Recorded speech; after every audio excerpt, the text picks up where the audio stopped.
5 years strong. Welcome to Love Mellow the podcast, year 5. Sending you love.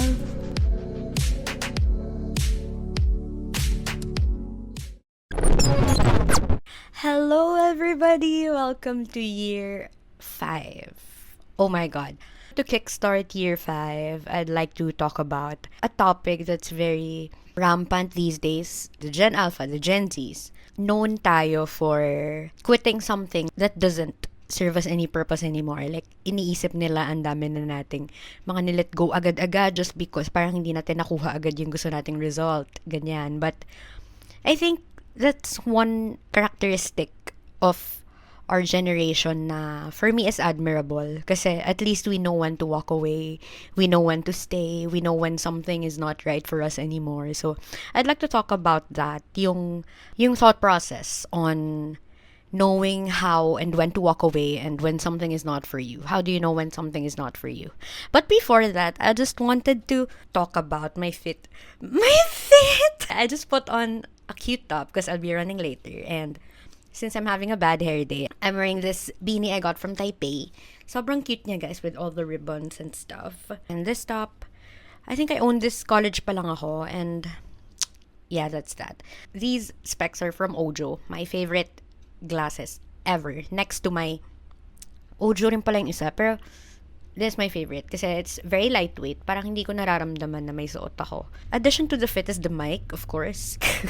Since we're recording a podcast. Enough of my fit, enough of my side stories. Let's get straight to it, to the topic. I've prepared a list of all the points I'd like to talk about. Kasi when we talk about something that's meant for us or that's not meant for us, iba-ibang aspects yan eh. Like we have, halimbawa, for students, kung tama ba yung course na yan for them, sa love, if they're in the right relationship, are they with the right person, and friends also, friendships, if we're still surrounding ourselves with the right people, hobbies and interests. How do you know if a hobby is something na you'd like to be really good at? Like, if gusto mo ba yung hobbying seryosohin or talagang pastime mo lang siya? Ganon. So, for the students, let's start with deciphering whether a course is not for you or if it's for you. Ganyan. Ako, I think nakwento ko na to dito sa pod na I entered my college not having the course that I originally planned on taking. I took up education first because I really wanted to get into my dream university, and then from there, plinano ko na lang yung life ko for the next 3 terms. 3 terms and hindi, actually plinano ko yung buong stay ko sa college kasi nga it didn't go the way I originally intended to. So, tinake ko muna yung course na hindi ko talaga gusto, and then doon na lang ako nag-shift sa loob because I really wanted to get into LaSalle. So, singit ka lang even if something is not for us, I think ang importanteng tignan natin is the journey. The journey to getting to where we're really meant to be. Kasi ako, sa first course ko na yon, doon ko na-meet yung mga friends na until now, magkakaibigan pa rin kami. Like, we may not talk every day, but I know na if we meet, like, if may magtawag lang ng reunion, it's still the same. Like, what happened in 2022, 2 of my friends from, doon ako sa sila nakatira that time, one from Spain and one from Hong Kong. Umuwi sila dito sa Philippines, tapos nag-vacation sila, ganyan. Nagpatawag sila ng dinner. Nagpatawag? Cabinet meeting. When we all met, parang walang time na lumipas. So, I think that's the beauty of taking a detour in life. Parang akala mo it doesn't serve you purpose. Akala mo parang you're lost lang talaga. Akala mo wala kang napapala kasi hindi naman yun yung path na talagang gusto mong i-take. But if you look at it, if you look back on it, sobrang ganda ng nangyari na yun. Kasi it led you to where you are now. That's number 1. And number 2, you got to enjoy the journey. 'Di ba, na nakuha mo na nga yung gusto mo, pero along the way may na-meet ka pang friends, ang dami mo pang natutunan na very beneficial for you once you get there. So, ang ganda nun. Yun yung isa sa mga natutunan ko growing up and being an adult. Life can feel like a joke sometimes. Life can feel like a joke sometimes, but when you look back, you'll see na it was all worth it. And naniniwala rin ako na life can only be understood backwards. Like, hindi mo naman kasi makikita yung future, di ba? So, all you can do is just live in the present or look back on what has happened already. So, when you look back on what has happened, ma-realize mo na, this really had to happen pala para tong opportunity na to mapunta sa akin.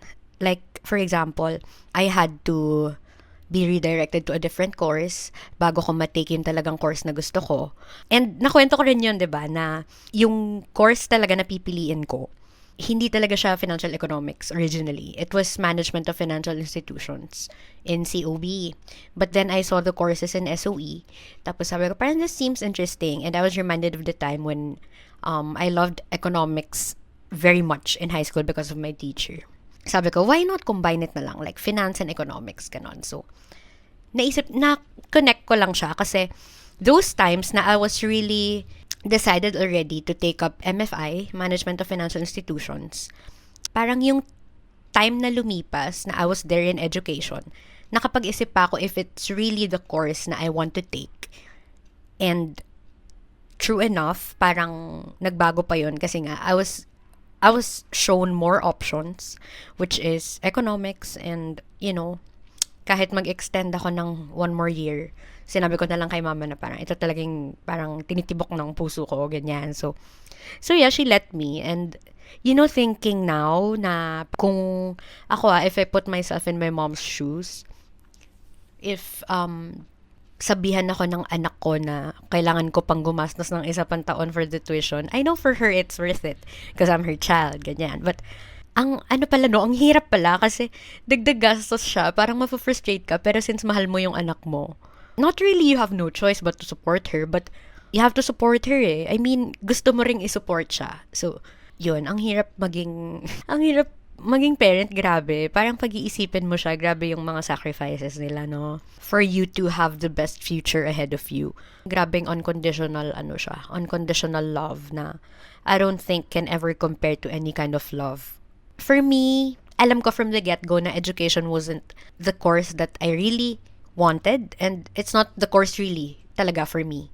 Kasi nung time na yon ayoko magturo. Like, hindi ko siya dream.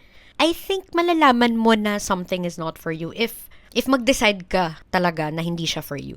Sometimes, yung mga bagay sa buhay natin, it's a decision eh. It's not something na inaalay lang natin or inaasa na natin sa universe na sabihin nila sa atin kung ano ba talaga. Like, sometimes you have to decide it. You have to decide how you're about to, go on, move forward. Parang hindi mo siya pwedeng iasa sa universe na, is this really for me? Please show me signs. Sometimes, the sign is within you already. You just have to acknowledge it. Yun yung natutunan ko rin. So, yeah, going back, I knew that time na MFI wasn't for me anymore. Kasi, a new course caught my attention more than MFI. You get me? MFI was really my dream course sa Lasal. And then, I was presented with more options. Sabi ko, ay, parang mas gusto ko to. So, I think, since I decided na it's not for me anymore. Well, maybe it's debatable kasi sabi nila parang not everything is in your hands naman. Sometimes kailangan mo siyang ipagpa sa Diyos na lang, 'di ba? Parang kailangan ipaubaya mo na lang siya. If para sa'yo talaga siya, babalik siya in any form, kahit kailan pa yan, even if it takes decades. If it's for you, it's really for you. Pero sometimes then, you have to step up and make that decision on, no, this is not for me anymore, I don't like this anymore, or at least, I want something else. I-acknowledge mo lang na you want something else. Yun yung take ko on knowing if a course is for you. Actually, hindi lang sa course eh. Like, in anything, kailangan mo mag-decide if magiging beneficial ba to sa'yo in the long run, or ngayon lang siya maganda. Like, short term lang yung magiging benefits niya, tapos magulat ka na lang hindi na pala siya okay for you once you mature, ganyan. I think gets nyo naman ako, diba? Moving on to the next aspects of friendships. How do you recognize when a friendship no longer feels mutual or is no longer healthy? Ako, aminado ako sa friendships ko recently, or like at least when I left UB. I kind of became an introvert. I decided to isolate myself. Parang kasi nakwento ko rin naman yun dito na in UB, I was very outgoing, friendly ako talaga, like lahat kinakaibigan ko. Ganun lang ako kakomportable to share my life with them, my achievements with them. Kasi nga, I feel safe around them. That took a little downturn when I realized na parang I've been sharing too much of myself with with people who I really am not sure if interested ba talaga sa mga kwento ko or they're just showing that because they don't want to offend me. I mean, I love you all, you people, but it's not you, it's me. Like, I really feel like may times na baka nga nasasobrahan yung pag-share ko, ganyan. Baka hindi na siya maganda. Parang baka masyado ng oversharing yung nagaganap. So, when I moved to my new workplace, I decided to cut down on the stories I'm gonna share. Like what I mentioned earlier, I felt the need to isolate myself. Not really in a way na parang hindi na ako makikipag-usap at all, but like just, maglay low muna. Kasi feel ko yung mundo ko, yung past life ko sa UB, parang ang ingay-ingay ko, ang ingay ng mundo, basically. Because I think naka-contribute doon yung fact na nagre-report kami to office 5 times a week. So like, majority of my life is there. Not even here in Manila. It's like in Ortigas already. Tapos Sabado, isama mo pa, nasa Makati yung buhay ko sa school. So parang, very little time lang yun spend ko sa bahay, which actually, isa sa mga reasons then why I felt guilty a little. Kasi parang feel ko, ang onti ng time na nasa-spend ko with my family. Medyo may self-blame doon na bakit parang hindi ko nabibigyan masyado ng time yung family ko, hindi ako masyado nagsistay sa bahay, parang kahit nasa labas na ako for 6 days a week, tumatakbo pa ako ng Sundays sa Ayala, so parang that's extra time spent away from home. Natuwa ako na na-redeem ko naman yun dito when I moved to a new workplace. Kasi hybrid kami, which actually I didn't expect, kasi akala ko, full on-site kasi traditional bank, so akala ko 5 times a week, ganyan. So tuwang-tuwa ako talaga kasi una, ang lapit ng office sa bahay ko. And then, second, medyo magiging hectic na rin sa school. So, tontuwa ako na at least I have 2 days to spend at home lang. Parang ang laking impact kasi nung hindi ka babiyahe, hindi ka gigising ng 2 hours before your shift just to prepare. You can just wake up 30 minutes before your shift just in time to clock in and prepare your coffee. Tapos hindi ka pa rin late. Ang laking bagay nun sa both physical and mental well-being. Kasi hindi ka masa-stress na may makakasalamuha kang ganito sa traffic, ganyan. Parang magbubuka pa ng Grab, shocks, anong oras to dadating, ilang minutes ako magwe-wait, ganyan-ganyan. Tapos mahaba ba yung pila dun sa kung saan ako mag-clock in na laptop, ganyan. Considerations like that. Tuwan-tuwa ako na I was able to, somehow get back into my 2022 life nung hybrid pa kami sa UB. Kumbaga parang na-relive ko siya but with new eyes. You know what I mean? Parang I get to relive the same life but with new learning, new eyes, new version of me. Yung mga alam ko na now, na-apply ko na siya na sana nagawa ko pala siya before. Nagagawa ko siya now kasi given ako ng chance to work from home. I'm really grateful for that. Ayun, going back, ang dami napuntahan. I isolated myself kasi I felt the need to reconnect with my roots. One of them is actually K-pop. Parang ang tagal kong nawala sa K-pop because I had no time. Like, I had 5 days in the office, 1 day at school, and 0.5 days outside to run. So, what's left is like 12 hours at home. 12 hours at home. What do I do with that? Syempre, spend time with your family, ganyan, cook food, ganyan. Minaximize ko rin yung mga time na maaga ako nakaka-uwi pag weekdays. Like mga 7, nandito na ako. Ako na magpe-prepare ng dinner, ganyan. Tapos chika-chikahan talaga, ganyan. And chikahan with mom and sister. So, tuwa ako na mas nagagawa ko na siya now and longer period of time. Like, kasi nandito lang ako sa bahay ng 2 days. So, I get to spend time with them pagdating nila, and ako, parang I get to spend time alone.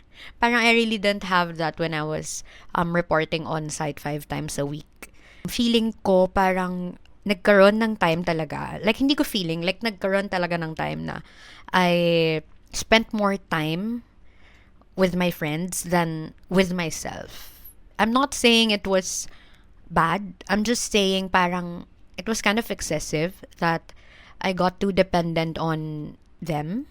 I know naman na may pagka-hyper-independent din ako, pero feeling ko medyo nawala yun when I had to spend 5 days with them. Nakakatuwa na I was able to get out of my comfort zone kasi nung nasa first job ako, nandun ako sa first job ko, I wasn't this outgoing. So, nung nasa second job ako, doon ko na-realize na it's not too bad to develop a new identity.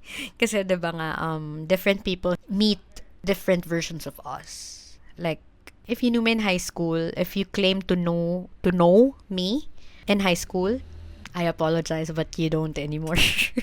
Like, people from 4 years ago don't even know me now. Legit. So, I feel grateful that I get to reinvent myself every now and then kasi I'm someone who's used to trying new things, being someone new, and I don't know what's with that. Like, I'm fixated on the fact na ang saya na may iba-ibang versions of you na nag-exist in everyone's minds, in a lot of people's minds.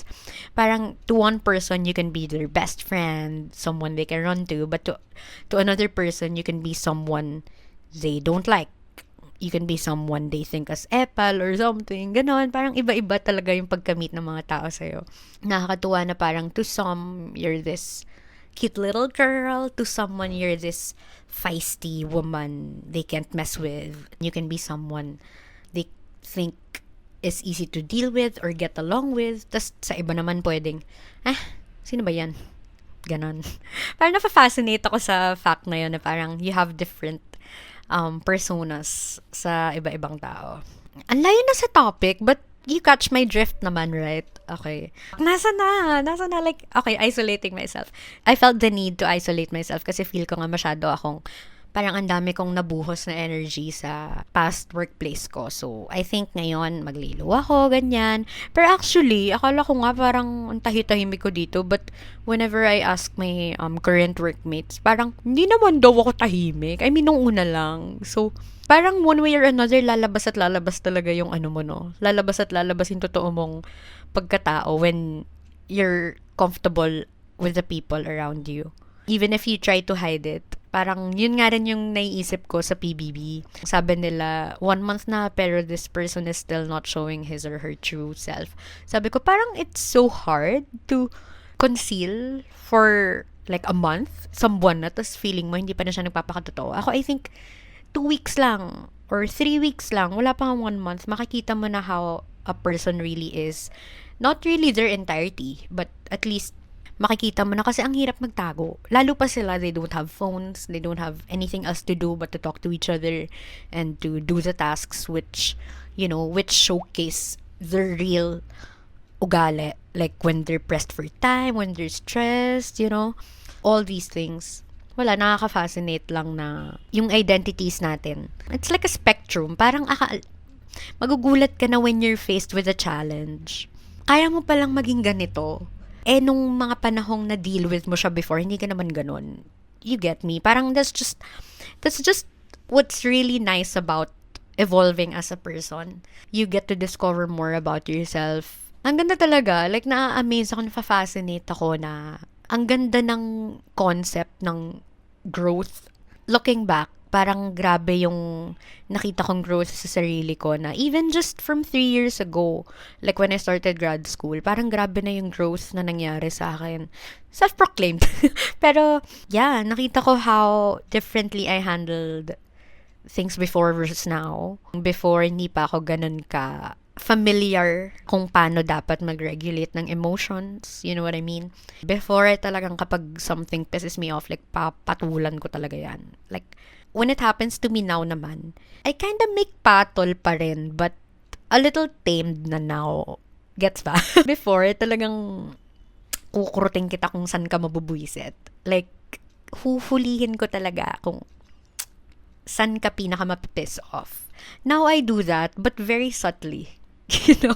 Like, gusto kong ma-voice out yung thoughts ko. Pero, I wanted to make sure also na I'm doing it the right way and I'm choosing my words carefully. So, I think that's an improvement from my end. Thank you very much, guys. Going back to the question, how do you know when a friendship is no longer serving you? Ako, I think, ang layo ng narating, but I'm glad I'm kinda, I'm kinda in the zone right now. I have creative juices. I think if it no longer feels safe, a friendship is no longer for you if you no longer feel comfortable sharing even the tiniest detail with them. I mean, kasi not everyone naman shares their secrets or what's going on with their lives to their friends on a daily basis. But if yung mga like, sige, sabihin natin, yung mga major na events sa buhay mo, parang hindi mo ma-share dun sa tao kasi you feel like you have a fear na ma-misunderstand ka or baka ma-judge ka. I think that's one sign, ha? That's one sign. Kasi if like ride or die levels kayo nung friend mo na yon, tapos hindi mo siya ma-sharean ng something major or something na you really need advice on, parang that's one sign, ha? Parang, alam mo masakit yun. Parang you used to, make sumbong to them whenever there's a minor inconvenience in your life, tapos sila yung sasabihan mo, pero biglang mawawala yun. Masakit yun. That's one sign. If you don't feel safe anymore, if hindi ka secured dun sa pagkakaibigan na yun. Kasi ako, I have friends na like hindi ko araw-araw nakakausap but very secured ako sa friendship namin. Na alam ko, mag-message ako kahit after 3 months, they won't take it against me na hindi ako nagparamdam, like na nag-ghost ako for 2 months. Ganun yung, I think, security na everyone deserves sa mga friendships natin. Kasi life is hard enough. Life is hard enough to, to still deal with stress outside, paying bills, having household problems, I think friendships yung isa sa mga bagay na dapat hindi na natin kinaka-stressan. Parang, I don't think friendships require like super major amount of work. I mean, yeah, we have to make it work. Like, we have to exert the effort to meet people, meet the friends, para, to just catch up, to know what's going on. Pero like, it doesn't need, like, or it won't feel like a chore to you to update them and to meet them kung talagang kaibigan mo sila, diba? So I think if you feel otherwise, maybe you have to reassess where things are going wrong. Like, gawa ka pros and cons list. It helps, really. That's one thing na tinitingnan ko to know if a friendship is still for me. The security, the feeling of security. Sometimes if you stay in a friendship na nagsistay ka na lang for the loyalty, for old time's sake, pero you don't feel the same way anymore. Parang it's such a huge, my favorite term, it's such a huge disservice to yourself to stay in a relationship or in a friendship that no longer serves you just because you feel obligated and nasasad ka na may masasayang na years. I don't think it's sayang if you really had fun all throughout those years. Parang isipin kasi natin na parang if mag-FO kayo now, hindi na talaga yan, ibig sabihin yan, hindi kayo naging friends. No, I mean, naging friends kayo, you guys were happy. It's just that it's the end. It's the end. And I don't think there's something we can do about it if talagang the circumstances tell us na it's over na talaga. Especially if trinay mo naman na siyang ilaban, 'di ba? Parang if talagang wala ka nang nakikitang pag-asa.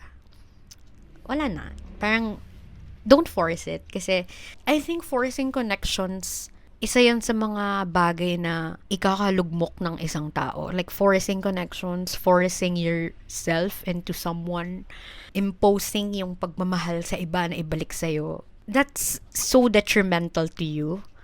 Because, parang it's not just, forcing yourself. It's setting yourself up for disappointment and pain. Tremendous pain. Because, humans were made to not really live alone eh. Parang no man is an island, right? They say. I think we were all made to love each other, be with each other. If you don't surround yourself with the people who will really give you the love you deserve, that's sad. That's lonely. I mean, I'm not saying being alone is lonely, but gets nyo ako eh, di ba? Gets mo ako, naiintindihan mo ako, di ba? Yeah, just surround yourself with people who see the best in you, who wish nothing but the best for you, and those who really, really, really love you, even if you do nothing. Like, even if you're just existing, they love you already. I think those are the people na really matter. I don't want to talk about work that much kasi baka masyadong mabigat yun for others. Pero sige, pasadahan natin. I think a job is no longer for you kapag nagmamanifest na physically yung pagka-despise mo dun sa ginagawa mo. Na-experience ko to nung nangyari sa akin. Parang lagi na ako nagkakasakit talaga. Like, hindi na siya healthy, both physically and mentally. So like, I had to make a decision to to explore other opportunities already because I feel like if I stayed, I might D-word. Like, not really physically D-word, but I might D-word mentally. Na parang feeling ko, like, patay na ako kahit buhay pa ako. Alam mo yun? Ayoko nang ma-reach yung point na yun ulit. And I don't wish that for anyone. Ever. And I hope hindi nyo yan maramdaman. Or if you guys already feel that, I hope you find the courage to seek help. And yeah, I mean, I'm here. You guys can talk to me. Wow. Therapist ang atake. Yeah, I think one of the biggest signs yun. If nagmamanifest na siya physically, if talaga nagkakasakit ka na, yung parang every morning you cry, na parang ang lala na ng eye bags mo, ganyan. I think it's a sign to explore, to leave that place that makes you sick. Kasi if you stay there, wala. You'll just continue being sick. You can't heal in a place na you got sick in. I think we have to consider yung mental well-being din natin, not just our physical health. Kasi it's just as important. Just because naman hindi mo nakikita yung sakit, hindi na siya totoo. It doesn't mean naman na someone doesn't show na they're sad. They're not sad. Diba? Doesn't mean you don't see it, it's not there. I'm a believer of that also. And lastly, okay, let's talk about love.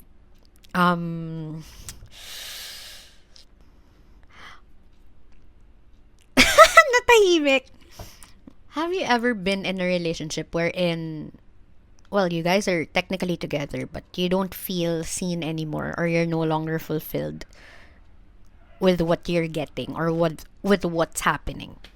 My take on that is, hindi pa kasi ako nagkaroon ng relationship ngayong adult na ako eh. Like, hindi pa talaga. So, I really can't speak for those who have already, experienced that. But, ang masasabi ko lang is, if you no longer feel seen, or, just like in friendships, if you no longer feel secure within the relationship, I think it's time to reassess.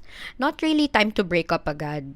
I mean, ako as a fighter, I wouldn't recommend that. I wouldn't say na susuko rin ako agad because all or nothing ako eh. Like, if I still see even the tiniest chance na it could work, I'll really fight for it. If I see na kahit 1% chance lang yan, ilalaban talaga kita. Like, kahit pa ang dami nang nagsasabi na no, you no longer stand a chance because this person is already seeing somebody. Unless you tell me yourself, I will not believe that. I wouldn't settle with hearsays, with rumors. I need to hear it from you for my peace of mind. Ang masasabi ko lang is, if may nakikita ka pang chance na something could work, make it work. I mean, this is not about parang loyalty na parang sayang naman yung ibang years na napagsamahan namin if tatapon ko lang yun lahat. I think that can be one consideration, but I don't think it should be the only consideration kasi yung mga lumipas na yon na years na sinasabi mo na sayang naman, lumipas na yun eh. Parang wala ka nang mababago doon. I think what's important is yung present and what could happen if this continues. For me to know whether something is no longer worth fighting for or is still worth fighting for is importante talaga to weigh the pros and cons. Alam mo, it helps. Parang, ang corny sa iba na, ano ba yan? Maglilista ako ng pros and cons. Pero, dun mo talaga makikita if talagang worth it pa siyang ipaglaban. Dun mo makikita if Alam mo, I stumbled upon this TikTok one time. Medyo malalim na to kasi parang 30s na yung guy. So parang iba na yung perspective niya on love compared to Gen Alphas, Gen Zs. Right? He said parang your husband is gonna hold your hand throughout both of your parents' death. So, do you think someone who has a curated IG feed and someone who has biceps will do that for you? If yes, go. But I don't think the IG feed and the body of a guy should be, should weigh more than their emotional intelligence. Do you get me? Yun yung isa sa mga naging eye-opener ko ulit. I mean, I know that naman at the back of my mind, but yeah, it's nice na na-verbalize siya ng iba. Kasi I feel like if I'm the only one trying to say it to myself, baka hindi ko paniwalaan kasi baka isipin ko, what do I know ba? I haven't been in a relationship naman. So, yeah, that's one metric. That's one measurement to see or to base on para malaman mo if someone is worth fighting for. If you see them in your future, that's one of the most important for me now as a date to marry person. They say na parang sa Showtime kasi nanood ako one time, date to marry daw yung girl, she claims.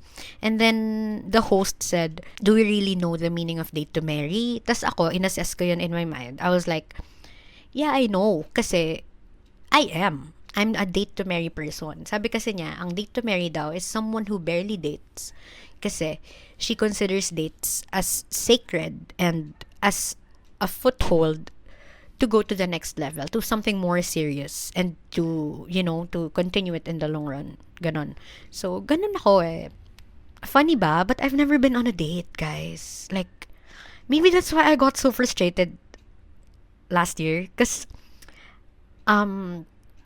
wow, very open. Pero sige. Last year, I took my chance on dating. I wanted to get into a first date, but I wasn't given that chance. But that was the only thing I was asking for. Like, one date, then from there, let's just see if we still want a second one or But I wasn't given the chance. Maybe that's why I got so frustrated that it took a toll on me. Like, I couldn't function for a while na yun na nga lang hiningi ko, hindi pa mabigay sa akin. Why am I always too late? Ganyan. So yeah, ayun. Breaking news, I haven't been on a date. So whoever takes me out on a date, that would be my first actual date. And congrats. Kasi, umabot ka dun. Ikaw ang una. So, yeah, since we're on the topic of first dates, I think first dates are crucial. I mean, kasi first impressions last, right? I think malalaman mo na someone is for you or not for you through getting to know them on the first date. So, first date, sabi nila marami ka daw madidiscover dyan. And I believe it's true. Even if I haven't been on a first date yet, feeling ko ang dami mong malalaman about a person doon. Hindi man yung buong pagkatao nila, but for sure you'll know something. I think it's important to ask the right questions. Like ako, ang importante kasi sa akin is yung beliefs, how they treat their parents, parang financial principles, not really state, but financial principles, you guys have to match there. And at least 5-year plan for themselves. I am pretty sure I still have questions in mind na I wanna have them answer. But hindi ko siya maisip na eh. Yun lang yung top of mind ko na 5. Bottom line is, sa lahat naman ng aspects ng life natin, it's important na we're self-aware kung ano yung gusto natin and kung ano yung mga hindi natin kayang i-tolerate for us to know whether something or someone is for us or not for us. So, it all boils down to knowing who you really are, what you really want, to decide if something stays or something doesn't. So, wow! I loved that conversation, y'all! Oh my god. I loved it. That was a really insightful episode. I loved it so much. Thank you guys for listening. And if you have any thoughts, if you want to challenge my opinions, the comment section is open for you guys. Both on YouTube and Spotify. You guys choose na lang which platform because may free will kayo eh. Gamitin nyo. Thank you guys. I really had a good time. Always a fun time here in Love Mela. And yeah, Mela, if you're watching this, congratulations on year 5. Congratulations. Bye guys. Thank you. Mwah.